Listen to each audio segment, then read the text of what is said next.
কাঁচরাপাড়ায় ভেজাল ডিম আতঙ্কে সাও পরিবার। কিছুদিন আগেই ভেজাল ডিম নিয়ে চারিপাশে যেভাবে রব উঠেছিল, এবার তা বাস্তবায়িত হলো কাঁচরাপাড়ায়। ব্যবসায়ী রাধেশ্যাম সাউ কালুয়াবাড়ির জন্য মণ্ডল বাজার থেকে ডিম কিনে বাড়িতে এসে সিদ্ধ করতেই ডিম প্লাস্টিকের মতো শক্ত হয়ে যায়। এরপরই আতঙ্কের মধ্যে পড়ে পরিবার। বিষয়টি বাজার কমিটিকে জানানো হয় যাতে এইসব জিনিস সমাজের মধ্যে না আসে। ঘটনাটা আমি পরশুদিন মন্ডল বাজারে গেছিলাম, 5খানা ডিম কিনলাম, মুরগি ডিম।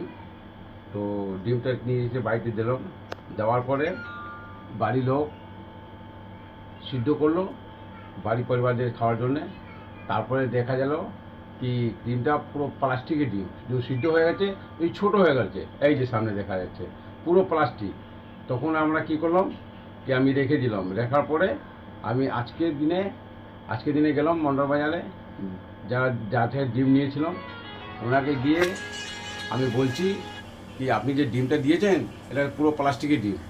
তো উনি বলছেন কি না আমাকে একটা মহিলা দিয়ে যায়, ভুল হয়ে গেছে। তখন মন্ডল বাজারের ব্যবসা সমিতি আসলেন, উনি দায়িত্ব নিয়ে দেখলেন, দেখার পরে বললেন কি আমি এটা স্টেপ নিব, 2 দিনের টাইম দাও। আমি বললাম ঠিক আছে আপনি 2 দিনের টাইম নেন। তখন আমি বললাম ঠিক আছে ব্যবসা ছেড়ে দিলাম। কিন্তু এই যে ডিমটা মানুষ যারা খাবে, বাচ্চা হোক या কারো পরিবার হোক, উনি তো হাজার হাজার ডিম বিক্রি করছে। তখন যা ডিম খাবে তারা তো ও তো মরবে, এছাড়া কোনো উপায় নেই। এটা বিষ। এই যে হাতে দেখে পুরো প্লাস্টিক, পুরো প্লাস্টিক। কি জানাবেন? বেআইনি কারবার হচ্ছে এখানে। রাধেশ্যাম সাউ।